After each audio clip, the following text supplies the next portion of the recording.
Bom dia, pessoal. Cantinho direito do Félix.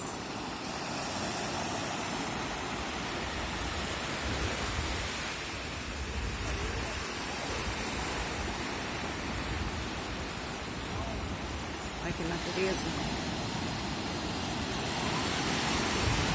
Hoje é terça-feira, 28.